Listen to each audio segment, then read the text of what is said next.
अस्सलाम वालेकुम। कैसे हैं बच्चों आप सब? उम्मीद है आप सब ठीक होंगे और रमज़ान बहुत अच्छे से गुज़र रहे होंगे आप सबके। जी बच्चों, बहुत टाइम बाद आज मैं आपको लेक्चर 2 जो है वो दे रही हूँ। थोड़ा-सा रमज़ान की वजह से भी टाइम नहीं मिल सका, ठीक है? तो अब ये लेक्चर 2 है, ये हमारे चैप्टर नंबर 1 के बारे में है। जितना भी रिवीजन वर्क था वो उम्मीद है वो आप सब कर चुके होंगे और जो कोई भी काम मैंने आपको दिया था वो सब कुछ काम आप लोग कंप्लीट कर चुके होंगे। जी बच्चों, चैप्टर नंबर 1 जो है वो आप सब ने उसका टाइटल पेज भी बना लिया होगा। अब चैप्टर नंबर 1 जो है वो शुरू होता है सिस्टम यूनिट से। सिस्टम यूनिट के बारे में आप लोग पहले भी पढ़ के आ चुके हैं, ये सब तो थोड़ा सा रिवीजन भी किया था, उसमें भी आपने शायद पढ़ा ही था कि सिस्टम यूनिट क्या होता है। तो अगेन उसकी डेफिनेशन को रिपीट करते हैं।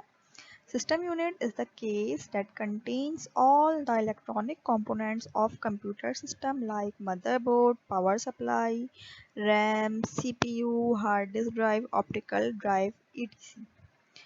आपका जो मेन केस होता है, आपने देखा होगा एक रेक्टेंगुलर किस्म का जो बॉक्स होता है आपके कंप्यूटर सिस्टम के साथ, वो आपका सिस्टम यूनिट कहलाता है। अब उस सिस्टम यूनिट के अंदर होता क्या है, उसके अंदर जितने भी आपके कंप्यूटर सिस्टम के दूसरे कंपोनेंट्स होते हैं, जितने भी इलेक्ट्रॉनिक कंपोनेंट्स होते हैं, वो उस सिस्टम यूनिट के अंदर मौजूद होते हैं।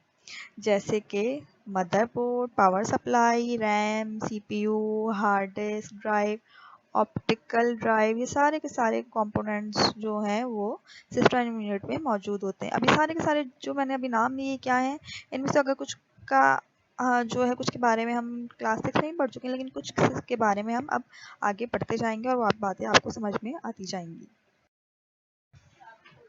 जी बच्चों, मदरबोर्ड, अब हम पढ़ते हैं मदरबोर्ड के बारे में। मदरबोर्ड होता क्या है, उसे और क्या कहते हैं, उसके अंदर कौन कौन से कंपोनेंट्स मौजूद होते हैं।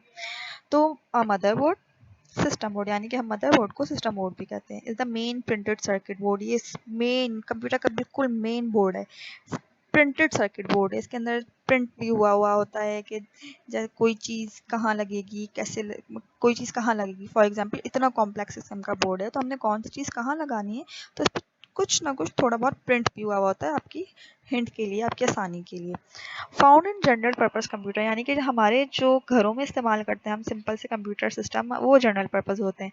तो ये मदरबोर्ड हमारे जनरल पर्पस मशीन के अंदर मौजूद होता है, which serve as a central circuit hub. ये इतना इम्पोर्टेंट है कि इसके बगैर तो कंप्यूटर काम कर ही नहीं सकता, ठीक है। तो ये मेन सेंट्रल हब है, यानी कि मेन सेंट्रल है, इसी के पास, इसी के ज़रिए सारी की सारी चीज़ें कनेक्ट होंगी। चाहे आपने प्रिंटर अटैच करना है, चाहे आपने अपना मेमोरी को अटैच करना है, चाहे यूएसबी को, चाहे सीपीयू को, चाहे मेमोरी, सारे के सारे जो हैं इससे कनेक्ट होंगे, ठीक है। और जो इसकी मेन इंपॉर्टेंट पार्ट है, जो इसी के अंदर भी बहुत सारे कंपोनेंट जो हैं वो मौजूद होते हैं, जैसे कि सीपीयू हो गया, आपकी मेमोरी हो गई, आपकी रैम हो गई, वो सारे के सारे कंपोनेंट इसके अंदर कनेक्ट हुए हुए होते हैं। The motherboard is mounted inside the case and securely attached via small screws through pre-drill hole.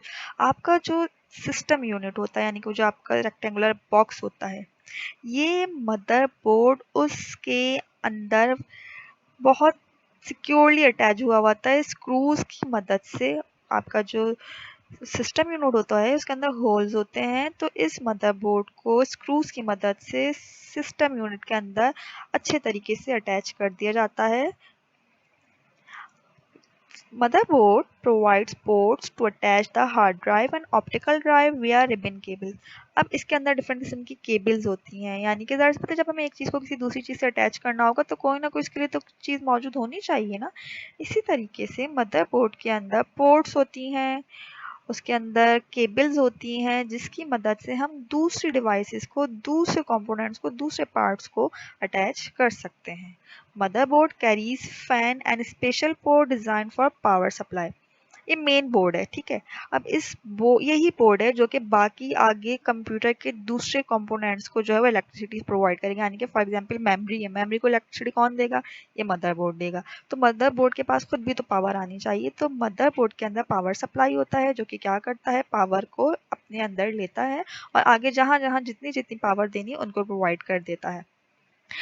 Motherboard carries fan, motherboard के अंदर पंखा भी मौजूद होता है, फैन भी मौजूद होता है। क्यों? क्योंकि मदरबोर्ड के अंदर इलेक्ट्रिसिटी आ रही होती है, इतना सारा काम हो रहा होता है, तो कंपोनेंट्स मदरबोर्ड सीपीयू हीटअप हो जाते हैं, तो उनको ठंडा रखने के लिए उसके अंदर फैंस भी मौजूद होते हैं। Motherboard carries a number of ports to connect the monitor, printer, mouse, keyboard, speaker, network cables etc. Motherboard के अंदर बहुत सारी पोर्ट्स होती हैं जो कि इन दूसरी डिवाइसेस को अटैच करने के लिए, ताकि वो काम कर सके। मदरबोर्ड ही है जिसके ज़रिए वो डिवाइसेस क्या करेंगी, काम करेंगी। तो मदरबोर्ड के अंदर पोर्ट्स होंगी जिसके ज़रिए हम और भी दूसरी डिवाइसेस को कनेक्ट कर सकते हैं। अब ये आपके सामने जो पिक्चर दिख रही है ये है मदरबोर्ड की। देख के डरे नहीं, ये इसके अंदर बहुत सारी चीज़ें हैं। इसके अंदर यहाँ पे देखें, ये D sub port, DVI-D port, HDMI port, display port, eSATA port, USB 3.0 port, ये सारे के सारे डिफरेंट किस्म की, जो हमने बाहर से कोई डिवाइस को अटैच करना है तो कनेक्ट करने के लिए उनकी पोर्ट्स पहले से मौजूद हैं यहाँ पर। अगर आपने कोई और कंपोनेंट इसके अंदर लगाना है तो उसकी पोर्ट इसके अंदर मौजूद होनी चाहिए। अगर कोई पोर्ट ख़राब हो भी जाती है तो आप उसको इसमें से निकाल सकते हैं और दूसरी पोर्ट को भी लगा सकते हैं। उम्मीद है आपको सिस्टम यूनिट क्या होता है, मदरबोर्ड क्या होता है, समझ आ गया होगा। अब आपने क्या काम करना है, अब आपने अपना थोड़ा सा रिटर्न वर्क करना है, यानी कि आपने अपने चैप्टर नंबर 7 यानी कि class 7 chapter number 1 the system unit का टाइटल पेज आप लोग बना चुके होंगे। अब आपने डेफिनेशन लिखनी है। Question number 1, define system unit. System unit क्या होता है?